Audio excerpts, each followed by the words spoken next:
Hi guys, I'm Chris. And I'm Andre. And here we are. This is a very special episode. Exactly. I like to say, welcome, true believers, Excelsior.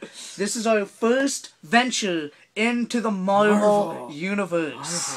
Marvel Universe. So, we haven't really done anything Marvel because I don't think there's anything really... There hasn't been anything good. Reviewing since we started this show. They haven't made anything really... Yeah, since, 2008, we haven't really had, in my opinion, good Marvel toys. So this marks the return. The return of the most popular line, arguably, in toy history. Yeah. It was actually started at Toy Biz. That's correct. But then Hasbro took over the line, and they continued the line, and then it ended. We didn't have these anymore. We had a couple one-offs here and there, but now it's back. Marvel Legends. Yes, Marvel Legends. All new packaging and stuff. And this is called the Telex Wave, because we're going to build Telex out of this. We're going to take a look at him at the end. But this is the first we're going to look at. This is Thor. This is kind of like the current version of him that you see in the comic books. Also, kind of they kind of based a little bit of the movie off this look through Thor. Yeah. Not my favorite look through him, but nonetheless, there he is. And that's a close-up of Thor. I will say that this debut is better than the first Hasbro debut with that White Queen wave that they made. Yeah, those are pretty bad. Yeah, those were just terrible. There was a lot of complaints about those. These look actually more like the Toy Biz line. I agree. They're more varied in scale. Yeah. The sculpts are better on them. Yeah, the articulation's a lot better, so they learned their lessons. Yeah. So that's a good thing. Next figure we're going to look at, for all you X-Men fans, this is Hope Summers. So, here we have her. Very popular character right now, and with the new Avengers vs. X-Men crossover series, she's going to play a huge part in that. I've already read some of the parts of X-Men vs. Avengers #0, and yeah, she's going to play a big part in that. So safe to say people are going to want this figure. Yeah. She's already got a following now, but she's just going to be a hot character coming up in 2012. Is she pretty hard to find in this wave already? So far, none of them are very hard to find. I think it's pretty evenly packed. There is one chased figure, which I have, so we'll take a look at that in just a moment. Okay.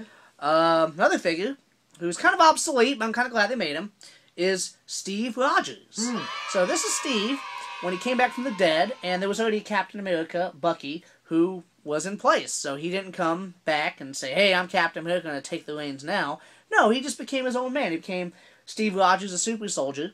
But he's got the shields. Yes. He does have a Captain America shield, which fits very nicely in his back, kind of like a backpack. Plug in like an old G.I. Joe? Just like an old G.I. Joe. He's got a hole in his back. And there's a peg on there. And then you can kind of flip that so we can wear that around his wrist also. Perfect. So that just snaps So it's on a his really wrist. great Captain America shield that comes with Steve Rogers. Yay, Steve! The only complaint I really have about him is he's got the guns, which he was using at the time. There's no holsters. Normally, I mean, DCUC's been really good about this, and even Marvel Legends did this before. Yeah.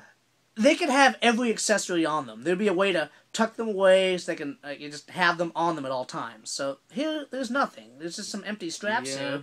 There's really no way for him to carry those guns without them being in his hands. That's a shame. So that's the only real complaint I have about it. Other than that, really good figure. Face sculpt's good. Hair detail is Absolutely. good. So really good articulation. Maskless Captain America Steve Rogers. These really do look like they're matching up more to the DCUC. Like I think Absolutely. they've actually got a decent competitor now. Yeah. Oh yeah. Yeah. DCUC is This will hopefully have them up their game, and we'll have some great action figures. Yeah. So here's another random one. Wow. This is Ghost Rider. That's a nice figure. Yeah. This is actually the, when Dan Ketch returned, because Johnny Blaze was back to being Ghost Rider. Dan Ketch was kind of cast off to the side. No one had seen him for a while. He comes back, becomes this, pretty, on-the-fence Ghost Rider. And this is the way he looked. The best thing about this, Nicolas Cage has nothing to do with That's it. correct. Fortunately, no motorcycle with this one. All other Ghost Rider figures have had a motorcycle. This one did not. Wow. So That's they a kind of first. neglected that one. Though the motorcycles they had were normally like just decorated stands, but still they were motorcycles. There was something to display them on. But this one doesn't have that. So he's definitely missing something. Yeah. So you have Dan Ketch, Ghost Rider. Okay. Toy line that I was really big into in the 80s, and I was too. kind of like you were too. Yeah. Kind of like Super Powers, but Secret Wars. Secret Wars was a line that came out with 5-inch action figures, and you can actually have them meld with superpowers to have a 5-inch scale superhero team up. Now we get this in 6-inch scale. Yep. With ultra articulation. So here you have a Secret Wars figure, but he wasn't in the U.S. He was actually a foreign release. This is a Constrictor. Yeah. He is a cult favorite. Yeah. Member of the Serpent Society. And he's got adamantium tendrils, as you can see in the figure.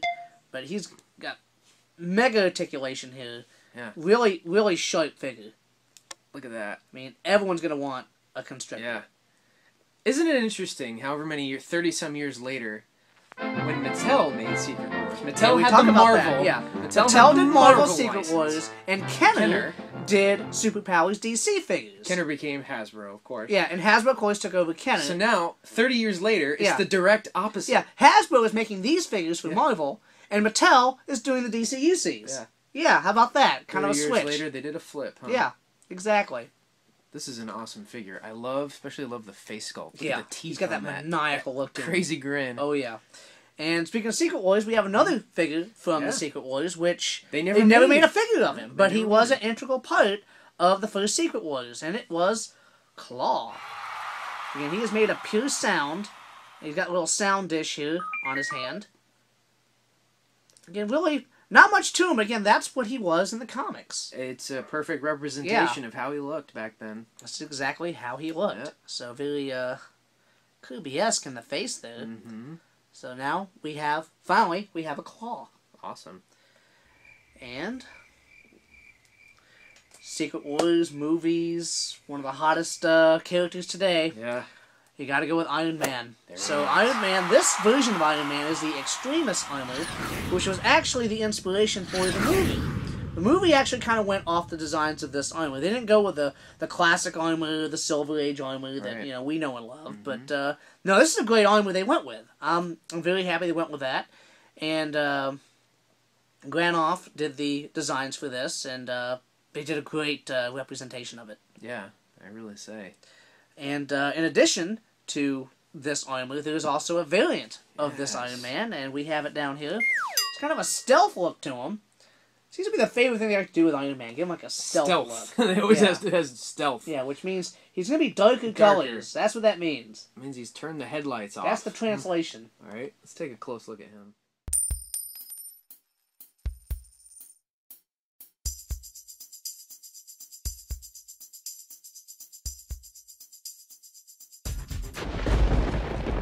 There's an up-close look at the stealth Iron Man in the package. So, how hard is this one to find? This is pretty hard to find. I mean, I think he's maybe one per case, because I'll go out there, I'll see 2 of everybody, 3 of some, but there'll be 1 of that on the shelf. So I had to pick that up. So if the hardcore fans want to get him and you love Iron Man, this is the one to find. Absolutely. They don't call him Chase for nothing. You'll be chasing around looking for him.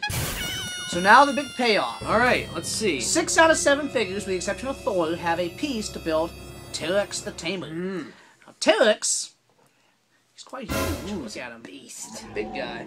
So let's just compare him. Let's get Iron Man handy here.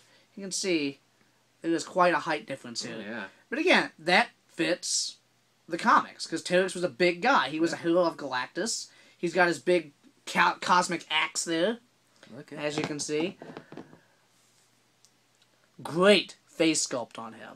Look at that. He looks vicious. Yeah, he does. Most definitely. So again, that is the big payoff to get 6 out of the 7 figures.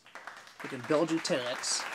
These figures are really well done. I think they've outdone themselves. They've really set the bar for themselves, and they're going to have to try to match this or top this now. Yeah, this is really I mean, because you've got beautiful sculpt, articulation, and look at the different paint apps. You've got, this is a shiny gloss on this armor, and you've got like the matte on the gold.